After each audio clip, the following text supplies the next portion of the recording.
There was a moment, July 1975. Two spaceships, one American, one Soviet, met above the Earth. In the middle of the Cold War, while the world held its breath, the two crews shook hands in orbit. And in that suspended space between enemies and allies, they played music. The first song?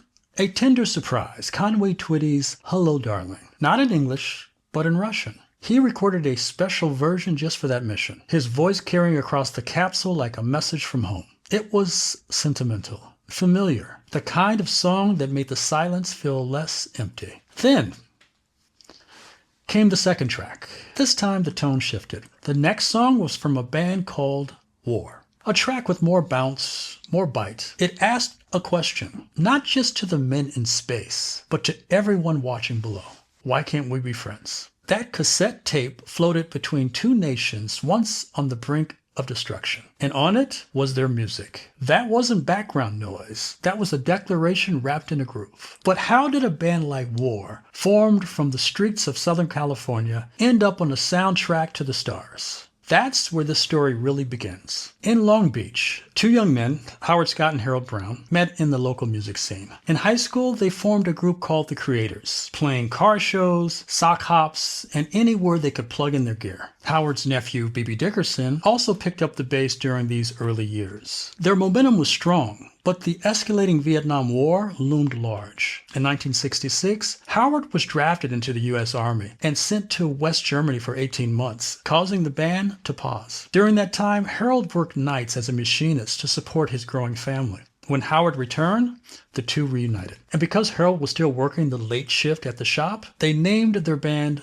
The Night Shift. Music remained their lifeline. From Wilmington, Delaware, Papa Dee Allen made his way to California, fresh off the road with a jazz orchestra, decades in tuxedos and supper clubs. Around that time, Charles Miller was making waves as well, a gifted sax player and vocalist. Charles had already recorded music with the band Senior Soul and was gaining recognition in the LA scene. His early experience in funk and soul made him a natural fit. And we haven't forgotten Lonnie Jordan, a musical Swiss knife. He could sing, he could write, he played keys, arrange, command a crowd. He joined the band so young, they sometimes had to draw on a mustache or age him up just to sneak into clubs for him to play. In Denmark, Lee Oskar was blowing harmonica as a kid with no path. At 18, he left with a harmonica and a dream. Years later, sitting outside of a studio in LA, broke and discouraged, Jerry Goldstein walks out yelling, "I need a harmonica player." Lee raised his hand. But who was Jerry Goldstein? Before he was producing songs like Lowrider, Cisco Kid, and Why Can't We Be Friends, he was already behind some of the biggest tracks of the 60s. He co-wrote the bubblegum rock classic, I Want Candy. He gave the world Hang On Snoopy. The man had hits in his pocket before he ever crossed paths with War. And around that same time, Eric Burdon, fresh off his run with the Animals, was looking for a black American band to collaborate with. Goldstein introduced Burdon to the group, and from that meeting came Eric Burdon and War. Now, we'd be remiss not to talk about Eric Burdon, a voice that had already reshaped music with the Animals. House of the Rising Sun, Don't Let Me Be Misunderstood, We Gotta Get Out of This Place. These weren't just hits, they were statements. Burdon had the grit and the international pull, and when he joined forces with War, something explosive happened. Their time together was brief, but powerful. They toured.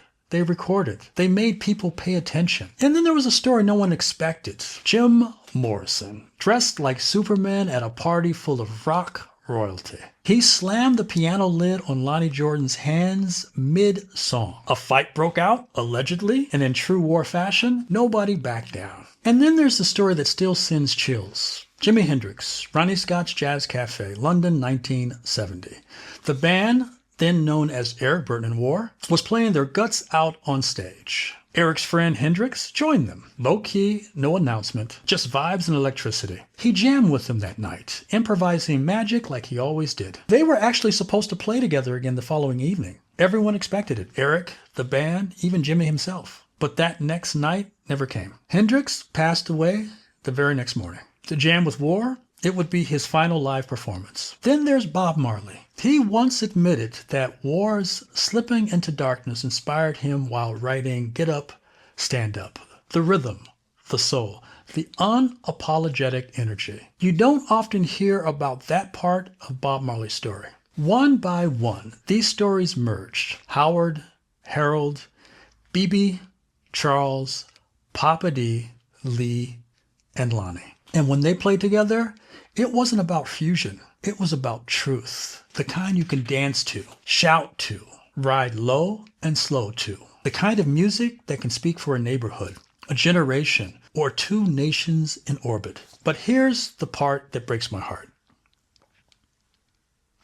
Papa Dee Allen, the heart of the band, Charles Miller, his saxophone gave the band its own edge, and his voice delivered the unforgettable line, "All my friends know the lowrider." BB Dickerson, the voice behind The World is a Ghetto, whose bass lines were the soul of every groove. They aren't here to see this. They should be.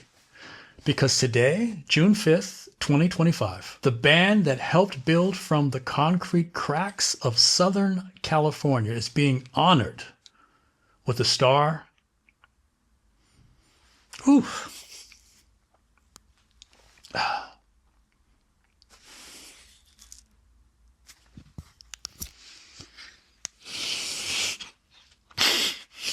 Wow, I didn't expect this. I didn't expect that. Stop it. Okay.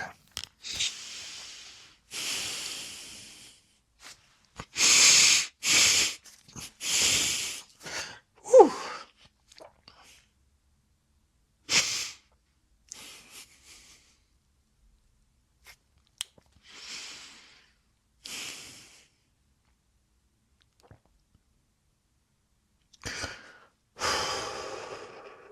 Get yourself together, Rick. Okay. The band that helped build from the concrete cracks of Southern California is being honored with a star on the Walk of Fame. Now, I could say this is personal. Obviously, it's personal, because it is. I'm the son of one of the founding members of WAR. These gentlemen are like uncles to me. But even if I weren't, obviously without the tears running down my face, I'd be telling you this story anyway. Because what they created wasn't just music.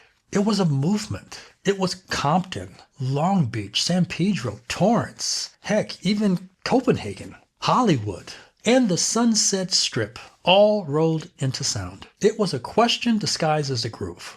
Why can't we be friends? Which, in fact, I made a cameo appearance in the music video when I was a little kid. So today isn't about celebrity. It's about the people you didn't see on magazine covers. It's about the jam sessions, the brawls, busted hands on piano lids, the harmonica played out of desperation, the rhythm that inspired a Marley anthem, and the final notes that Hendrix ever played. This star may be cemented in the sidewalk, but it's built on 1,000 invisible moments that led to this one.